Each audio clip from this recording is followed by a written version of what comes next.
In December 2023, Sega debuted its Power Surge trailer.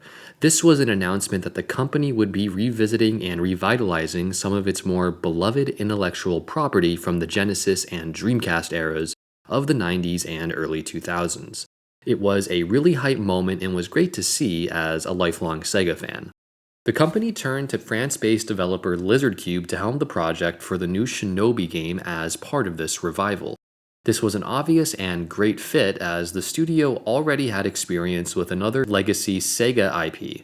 In 2020, they helped make Streets of Rage 4, a critically acclaimed game that I've heard many say is among the best beat-em-ups ever created. The team went to work and released Shinobi Art of Vengeance in August 2025. With all that said, I hope you enjoy my review.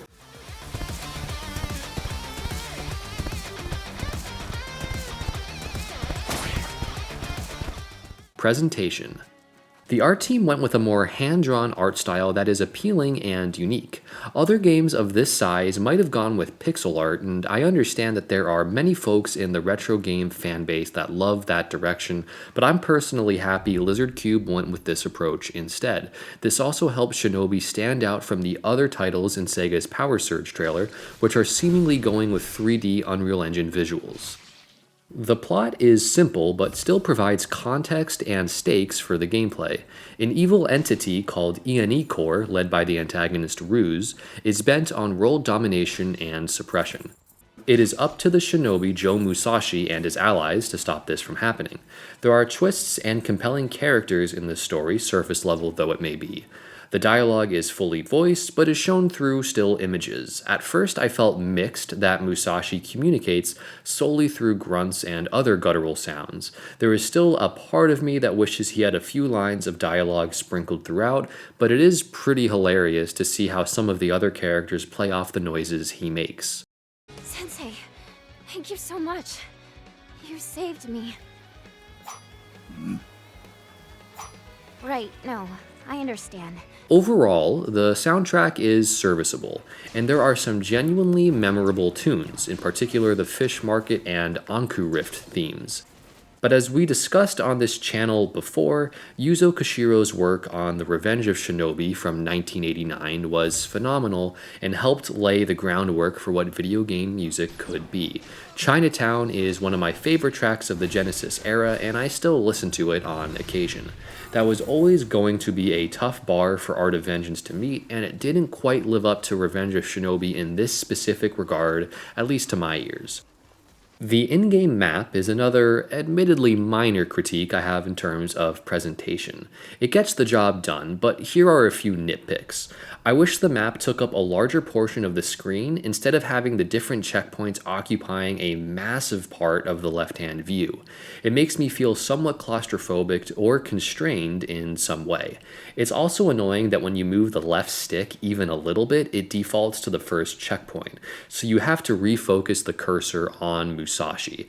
It's far from the end of the world, the refocus is just a button press away, but I would really prefer a better user experience when it comes to interacting with the map. Gameplay.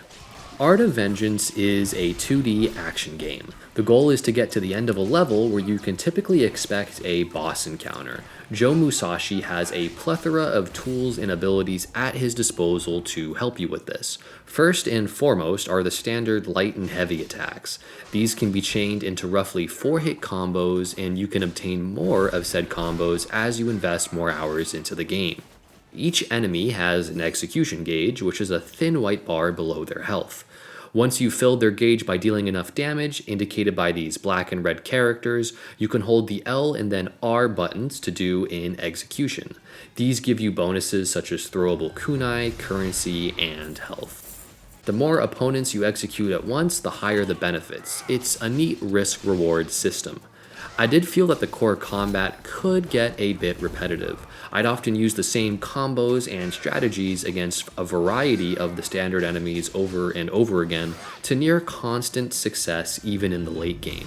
In fact, the standard Shinobi difficulty was not that hard, and that surprised me given the brutality of the Genesis titles. It's not a bad thing, but it's something worth pointing out. Anyway, this repetitiveness I mentioned was somewhat ameliorated by the diverse level design, boss encounters, and armored adversaries, denoted by yellow health bars, and they don't flinch or react to your attacks until you get through the armor.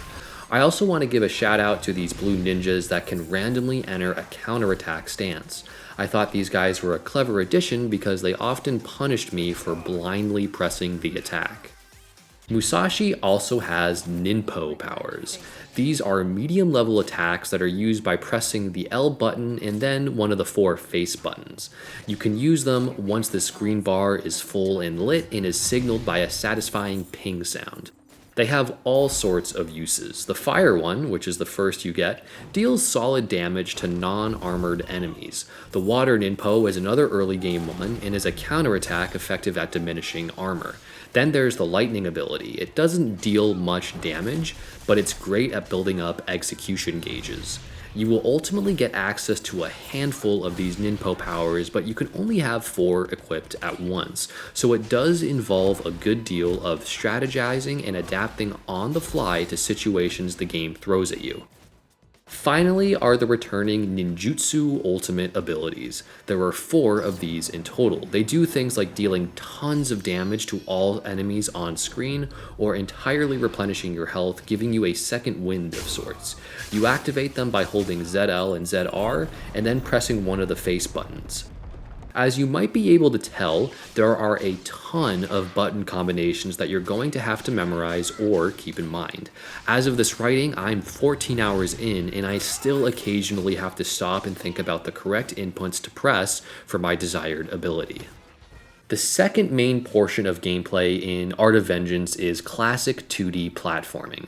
It's largely standard fare: jumps and double jumps, wall jumping and climbing, air dashes, and a grappling hook, among others. It serves as good connective tissue between fights and helps keep things from getting stale. Plus, as always, it's immensely satisfying to successfully string together jumps, dashes, and grappling hooks over especially tricky bits of platforming. Level design. The level design is the best executed aspect of Shinobi Art of Vengeance, at least in my view. It cleverly combines the level-based format of its Genesis and arcade ancestors with that found in modern Metroidvanias. In fact, each level is essentially a more condensed Metroidvania stage. There are a plethora of entire areas that are closed off at the start that can be revisited after acquiring later game abilities. It's also rewarding to find core upgrades to your overall health and kunai count. It gives you the sense that you are progressing and getting stronger. Each stage houses numerous secrets and challenges that reward exploration. There are elite enemy encounters that require you to defeat tougher opponents than you would normally find in a given level. They're far from the hardest fights in the world, but they can genuinely make you think about your optimal approach. Then there are the Anku rifts, sealed off areas that test your reflexes, patience, and overall 2D platforming prowess. There are also chests you can find that give you rewards such as skins and Oboro clan emblems, the latter of which you can use to upgrade the shop such that you can purchase more abilities and perks. I was pleasantly surprised by how relatively straightforward and painless 100% completion was. You can see all optional objectives on the map, and areas typically sealed off at the beginning of the game are marked by this purple background. This makes revisiting stages once you've acquired more abilities much less tedious. In addition, there is a strong sense of level variety throughout the adventure. You'll fight your way through a martial arts dojo tucked away in a traditional Japanese countryside village, a mechanical base nestled in a mountain, a lantern festival on the banks of a swampy river, and a rain-drenched neon city with a section here that reminds me of something out of Comic Zone. Each level stands out clearly in my mind, and I think that's a testament to the stellar job of the art team and level designers. The gameplay variety in the different stages is also on point. For example, some really lean into that Metroidvania inspiration and are teeming with copious amounts of side paths and secrets. Others have a more linear platforming focus, and some call back to the classic games and are much more combat-oriented. One of my favorites was Neo City, where Musashi has to rescue a few hostages. This is a neat callback to one of the earliest Shinobi games in the arcades of the 1980s. Art of Vengeance is divided into a few defined acts. From the world map, within each act, you will typically have the choice to tackle the levels before you in any order you desire. To move on to the next act, you'll have to complete a transition bonus stage. These are auto-scrollers. They're inoffensive, short, not bad by any means, and they do a good job communicating to you that you are progressing to the next main area. They also have some pretty neat spectacle, such as riding a large wolf or shredding some gnarly seas. But I found them to be the weakest and least interesting stages, at least from a gameplay perspective. The combat and platforming is basic, and they are very short. They can sometimes end right when you think they're starting to pick up. Conclusion. I'm pleased to report that Shinobi Art of Vengeance has the sauce. Its level design, platforming, and incentives for exploration are all excellent, and the combat, while certainly repetitive at points, is still quite good. At $30 USD, it's an extremely easy recommendation to old school Sega heads. This game is first and foremost for you. I also think it's an easy recommendation to fans of modern Metroidvanias. Thanks everyone for watching, and until next time, take care.